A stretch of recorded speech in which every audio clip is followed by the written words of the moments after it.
ಗುಂಡ್ಲುಪೇಟೆ ತಾಲೂಕಿನ ದೇಶಪುರ ಗ್ರಾಮದಲ್ಲಿ ಕಾಡಾನೆಗಳ ಹಿಂಡು ದಾಳಿ ನಡೆಸಿ ರೈತ ಹಬ್ಬಿ ಅವರಿಗೆ ಸೇರಿದ ಸುಮಾರು 1 ಎಕರೆ ವಿಸ್ತೀರ್ಣದ ಟೊಮೆಟೊ ಫಸಲನ್ನು ಸಂಪೂರ್ಣವಾಗಿ ನಾಶಪಡಿಸಿದೆ.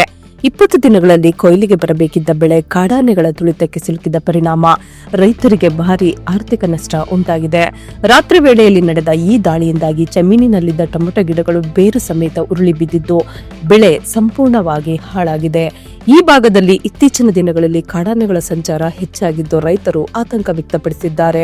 ಅರಣ್ಯ ಇಲಾಖೆ ಕೂಡಲೇ ಸ್ಥಳಕ್ಕೆ ಭೇಟಿ ನೀಡಿ ಪರಿಶೀಲನೆ ನಡೆಸಿ ಸೂಕ್ತ ಪರಿಹಾರ ಒದಗಿಸುವಂತೆ ರೈತರು ಆಗ್ರಹಿಸಿದ್ದಾರೆ. ಗುಂಡ್ಲುಪೇಟೆ ಪಟ್ಟಣದ ಯಂಗ್ಸ್ ಕಾಲೇಜ್ ಶಾಲೆ ಸಮೀಪ ಶನಿವಾರ ಮಧ್ಯಾಹ್ನ ಭೀಕರ ರಸ್ತೆ ಅಪಘಾತ ಸಂಭವಿಸಿದೆ. ಕೆಎಸ್ಆರ್ಟಿಸಿ ಬಸ್ ಹಾಗೂ ಬೈಕ್ ನಡುವೆ ಡಿಕ್ಕಿ ಹೊಡೆದ ಪರಿಣಾಮ ಬೈಕ್ ಸವಾರರು ಗಂಭೀರವಾಗಿ ಗಾಯಗೊಂಡಿದ್ದಾರೆ.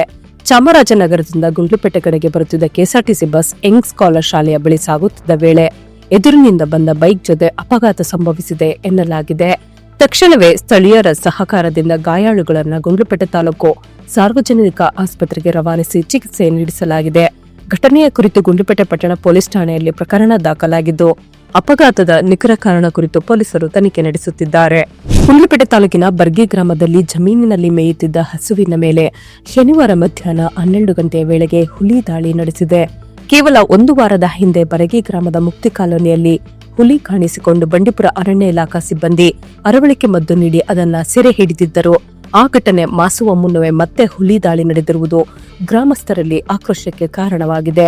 ಪದೇ ಪದೇ ನಡೆಯುತ್ತಿರುವ ಹುಲಿ ಉಪಟಳಕ್ಕೆ ಶಾಶ್ವತ ಪರಿಹಾರ ಒದಗಿಸಬೇಕು ಹಾಗೂ ಗ್ರಾಮಗಳ ಸುತ್ತಮುತ್ತ ಕಠಿಣ ನಿಗಾ ವಹಿಸಬೇಕು ಎಂದು ಗ್ರಾಮಸ್ಥರು ಅರಣ್ಯ ಇಲಾಖೆಗೆ ಒತ್ತಾಯಿಸಿದ್ದಾರೆ.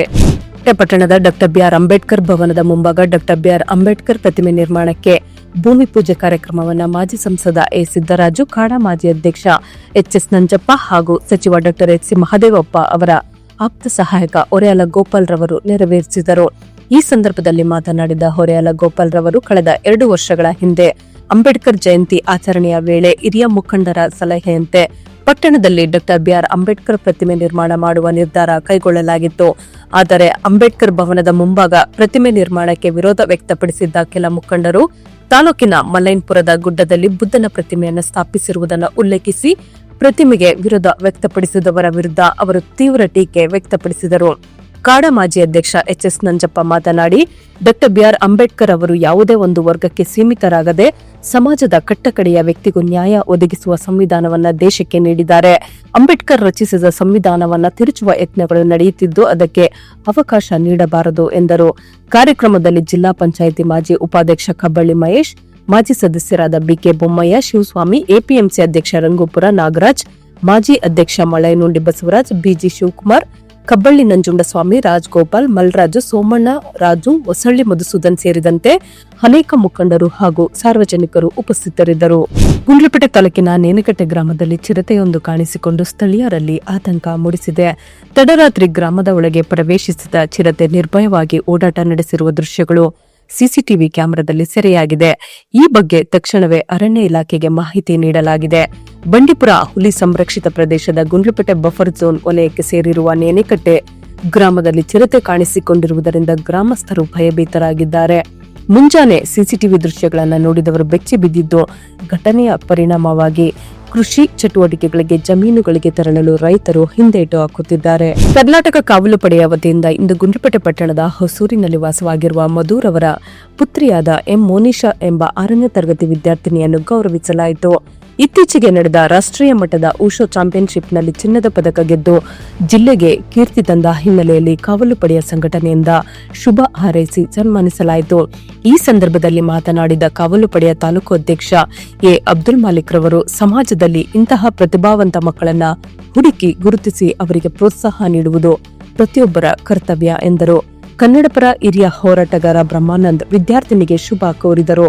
ಮಾನವ ಬಂಧುತ್ವ ವೇದಿಕೆ ಜಿಲ್ಲಾ ಸಂಚಾಲಕ ಮಾಡ್ರಳ್ಳಿ ಸುಭಾಷ್ ಮಾತನಾಡಿ ಕಾವಲು ಪಡೆಯ ಕಾರ್ಯವೈಖರಿಗೆ ಮೆಚ್ಚುಗೆ ವ್ಯಕ್ತಪಡಿಸಿದರು.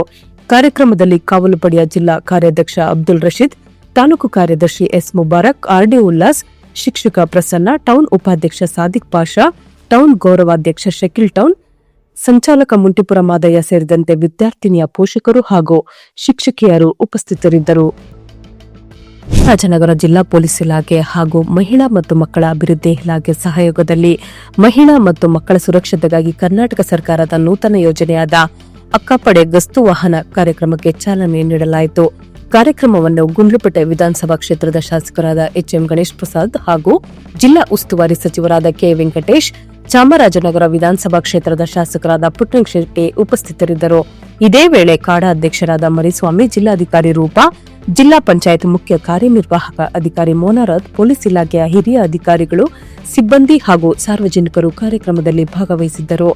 ಮಹಿಳೆಯರು ಮತ್ತು ಮಕ್ಕಳಿಗೆ ತುರ್ತು ಪರಿಸ್ಥಿತಿಯಲ್ಲಿ ತಕ್ಷಣದ ರಕ್ಷಣೆ, ಸಹಾಯ ಹಾಗೂ ಭದ್ರತೆ ಒದಗಿಸುವ ಉದ್ದೇಶದಿಂದ ಅಕ್ಕಪಡೆ ಗಸ್ತು ವಾಹನ ಯೋಜನೆ ಜಾರಿಗೆ ತರಲಾಗಿದ್ದು, ಇದರಿಂದ ಮಹಿಳಾ ಸುರಕ್ಷತೆ ಮತ್ತಷ್ಟು ಬಲಪಡಲಿದೆ ಎಂದು ರಾಜಕೀಯ ನಾಯಕರು ಅಭಿಪ್ರಾಯಪಟ್ಟಿದ್ದಾರೆ.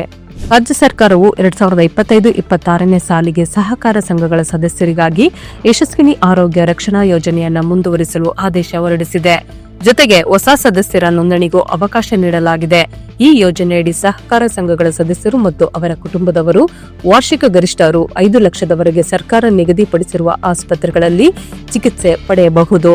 ಚಿಕಿತ್ಸಾ ವೆಚ್ಚವನ್ನು ಯಶಸ್ವಿನಿ ಯೋಜನೆಯ ಪ್ಯಾಕೇಜ್ ದರದಂತೆ ಒದಗಿಸಲಾಗುತ್ತದೆ. ಯಶಸ್ವಿನಿ ಯೋಜನೆ ವಿಮಾ ಯೋಜನೆ ಅಲ್ಲ, ಇದು ಸ್ವಯಂ ನಿಧಿ ಆಧಾರಿತ ಯೋಜನೆಯಾಗಿದ್ದು, ಸಹಕಾರ ಸಂಘಗಳ ಸದಸ್ಯರು ನಿಗದಿತ ವಾರ್ಷಿಕ ವಂತಿಗೆ ಪಾವತಿಸಿ ಯೋಜನೆಯಲ್ಲಿ ಸೇರಿಕೊಳ್ಳಬೇಕು. ರಾಜ್ಯ ಸರ್ಕಾರವು ಈ ಯೋಜನೆಗೆ ಬಜೆಟ್ನಲ್ಲಿ ಅನುದಾನ ನೀಡುತ್ತಿದೆ. ಸಹಕಾರ ಸಂಘಗಳ ಸದಸ್ಯರ ಆರೋಗ್ಯ ಭದ್ರತೆಯನ್ನು ಗಮನದಲ್ಲಿಟ್ಟುಕೊಂಡು ಈ ಯೋಜನೆಯನ್ನ ರೂಪಿಸಲಾಗಿದೆ. ಸೊ ಫ್ರೆಂಡ್ಸ್, ಇದಾಗಿತ್ತು ಇವತ್ತಿನ ನ್ಯೂಸ್. ನಿಮಗೆ ಈ ಹೊಸ ಪ್ರಯತ್ನ ಇಷ್ಟವಾದಲ್ಲಿ ಕೂಡಲೇ ನಮ್ಮ ಚಾನೆಲ್ ಅನ್ನು ಲೈಕ್ ಮಾಡಿ, ಶೇರ್ ಮಾಡಿ, ಸಬ್ಸ್ಕ್ರೈಬ್ ಮಾಡಿ.